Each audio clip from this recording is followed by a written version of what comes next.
जब ये जन्नत के दरवाजा खुलेगा, और तवज्जो करना, जन्नत का दरवाजा खुलेगा। अब फिर फरिश्ते पूछेंगे, हाथ में नूर के गुर्ज लिए हुए होंगे उन्होंने, सोने के डंडे, दरवाजे दे दरबान हो सन जन्नत दे, थोड़ा की ख्याल है कोई भी नहीं होएगा, होंगे। ये हदीस शरीफ च लिखे है। वो कहेंगे हाँ जी कौन है आप जी, जन्नत के बूहे थे तुम पूछ सन कौन है, आगे से कहा जाएगा जी जन्नती। वो कहेंगे तो हमें क्या समझ रखा है, इतना भी नहीं हम समझते, अगर दोस्त की होते तो जन्नत के बूहे पर क्या लेने आए थे। हमारा मतलब पूछने से ये नहीं है कि तुम जन्नती हो या नहीं, जन्नती ना होते तो तुम यहीं ना होते। हमारा पूछने का मन और है। फिर तुम कहोगे क्या मन है, वो कहेंगे किसके हो,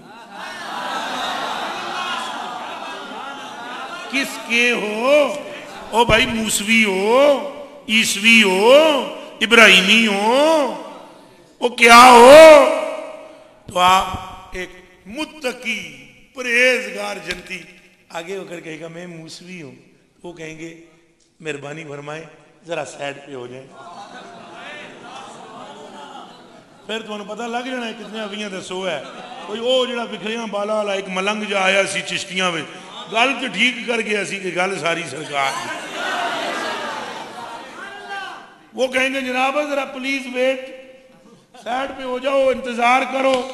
हजरत जी अगे जान साडे माड़े माड़े जी जी तुसी कौन हो, जी हम मोहम्मदी हैं, वेलकम।